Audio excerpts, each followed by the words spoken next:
BA part second में पढ़ने वाले विद्यार्थी ध्यान दें। आज मैं आपके सामने पहला वीडियो लेके आया हूँ और इसमें हम यह जानने का प्रयास करेंगे कि आपको क्या पढ़ना है, कैसे पढ़ना है, कौन कौन से पेपर आपके चलते हैं। बीए पार्ट सेकंड में दो पेपर आपके चलते हैं। एक तो है रिसोर्स ज्योग्राफी जिसको संसाधन भूगोल कहा जाता है, एक है ह्यूमन ज्योग्राफी जिसको मानव भूगोल कहा जाता है। तो स्पष्ट है कि आपके दो पेपर रिसर्च ज्योग्राफी संसाधन भूगोल तथा ह्यूमन ज्योग्राफी मानव भूगोल। अब हम जो है मानव भूगोल की शुरुआत करते हैं। हम प्रयास करेंगे आपको नोट्स भी उपलब्ध करवाएं और साथ साथ ऑडियो जो हम दे सकते हैं। हमारे जैसे संसाधनों की कमी के कारण कॉलेज में इस प्रकार के संसाधन नहीं है कि ऑडियो विजुअल मैटर आपको उपलब्ध करवा सकें। तो हम पर्सनली अपने इक्विपमेंट या संसाधनों से हम ऑडियो उपलब्ध करवाने का प्रयास कर रहे हैं। तो हम बात करते हैं मानव भूगोल की। तो मानव भूगोल, देखिए भूगोल की मुख्य रूप से दो शाखाएं आप मान सकते हो। एक तो है भौतिक भूगोल और एक है मानव भूगोल। भौतिक भूगोल का अध्ययन हम बीए पार्ट फर्स्ट में कर चुके हैं और मानव भूगोल का अध्ययन हम बीए पार्ट सेकंड में कर रहे हैं। मानव भूगोल अपने आप में एक छोटा विषय नहीं है, इसके अंतर्गत बहुत सारे विषय शामिल होते हैं। इसके सब पार्ट मान के चलिए। मानव की जितनी भी क्रियाकलाप वो मानव करता है वो सब मानव भूगोल के अंतर्गत आता है। बात करें मानव भूगोल की तो देखिए सबसे पहले मानव भूगोल को समझने से पहले भी हमको भूगोल के बारे में समझना होगा। भूगोल के बारे में अगर किसी सामान्य विद्यार्थी से पूछें तो वो बताता है कि भाई धरातल का अध्ययन ही भूगोल कहलाता है। लेकिन जैसे जैसे हम उच्च क्लासों में पढ़ते जाते हैं भूगोल की परिभाषा, उसका विषय क्षेत्र आदि सभी बड़े स्तर पर हम अध्ययन करते हैं। अब हम बात करें मानव भूगोल की तो मानव भूगोल जो है मानव और धरातल दोनों की आपसी क्रिया प्रतिक्रिया जो भी एक दूसरे के साथ करते हैं वो सभी पहलू या यूँ कह दीजिए एस्पेक्ट्स हैं, उनका हम अध्ययन मानव भूगोल के अंतर्गत करते हैं। जैसे कृषि है, पशुपालन है, खनन है, उद्योग है, व्यवसाय है आदि सभी, परिवहन है, संचार, व्यापार आदि सभी इसमें आ जाते हैं।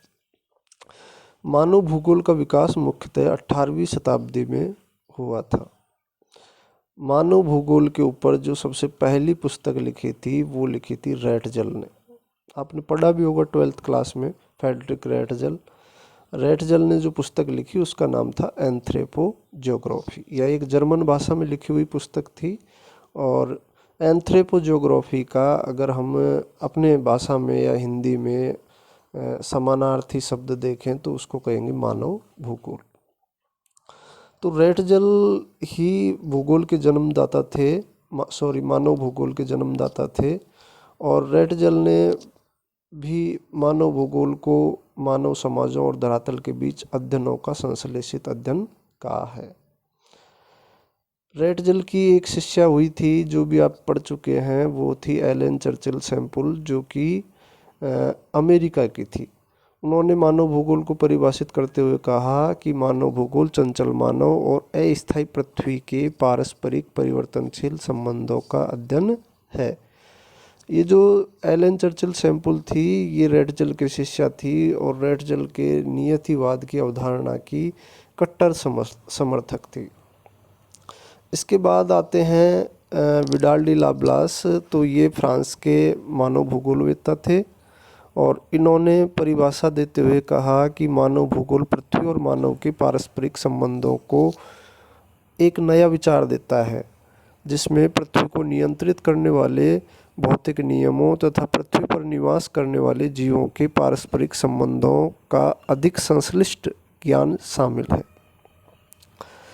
अगर हम और आगे बढ़ें तो बहुत से भूगोलवेत्ताओं ने मानव भूगोल को परिभाषित किया है, लेकिन अगर हम सारांश रूप में जाएं कि मानव भूगोल है क्या, तो मानव भूगोल वह विज्ञान है जिसमें पृथ्वी के विभिन्न क्षेत्रों के मानव समूहों के प्राकृतिक व सांस्कृतिक वातावरण की शक्तियों, प्रभावों व प्रतिक्रियाओं के पारस्परिक संबंधों और स्थानिक संगठन का अध्ययन मानवीय प्रगति के उद्देश्यों से प्रादेशिक आधार पर किया जाता है।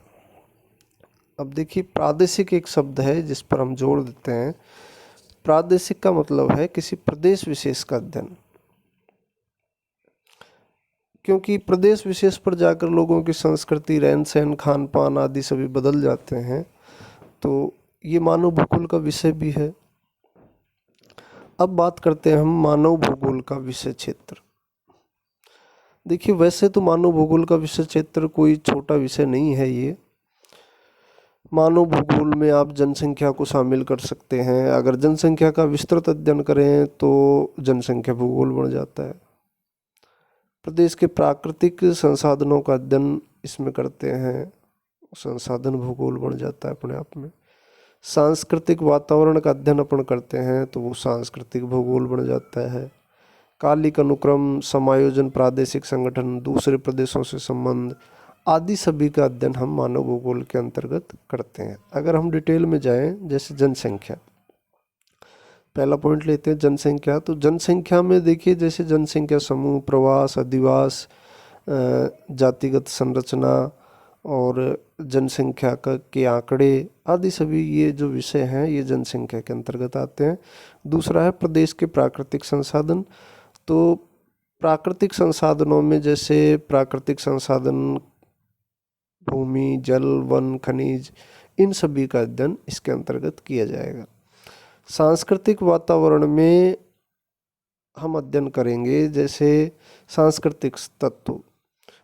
सांस्कृतिक तत्वों के अंतर्गत जैसे जीव जंतु और मानव का वातावरण के साथ अनुकूलन, जीविका के साधन, परिवहन, भवन निर्माण सामग्री, अधिवास, रहन सहन, खान पान, रीति रिवाज आदि सभी का अध्ययन सांस्कृतिक वातावरण के अंतर्गत किया जाएगा। एक है कालिक अनुक्रम। कालिक अनुक्रम में मानव समाज और उसके भौगोलिक संबंध क्या हैं, स्थिर नहीं है, वो परिवर्तनशील होते रहते हैं, क्रियात्मक हैं। तो मानव के सांस्कृतिक विकास के साथ साथ उत्तरोत्तर अधिक गत्यात्मक व लोचपूर्ण होते जाते हैं। पांचवा हम अध्ययन करेंगे समायोजन व प्रादेशिक संगठन। भूगोल को केवल इतना ही नहीं मालूम करना होता है कि पृथ्वी तल पर मानवीय दशाएं किस प्रकार वितरित हैं, बल्कि यह भी जानना आवश्यक हो जाता है कि उनका वितरण किस विशेष ढंग से है, क्यों है। तो इन सभी जो विभिन्नताएं हैं प्राकृतिक वातावरण के कारण जो होती हैं, उनका अध्ययन भी इसमें किया जाता है। एक आता है अन्य प्रदेशों से संबंध। तो मानव पर मानव एकाकी नहीं है, उसके पृथ्वी तल पर फैले विभिन्न क्षेत्रों में आर्थिक, सामाजिक, सांस्कृतिक, राजनीतिक संबंध भी होते हैं। तो इन सभी संबंधों का अध्ययन भी मानव भूगोल के अंतर्गत किया जाता है। तो आज हमने जो पढ़ा है इसका ये नोट्स भी साथ में उपलब्ध है, इनको पढ़ने का आप प्रयास कीजिए और समय समय पर हम आपको आगे के जो टॉपिक्स हैं उन पर अपनी सामग्री आपको उपलब्ध करवाते रहेंगे। धन्यवाद।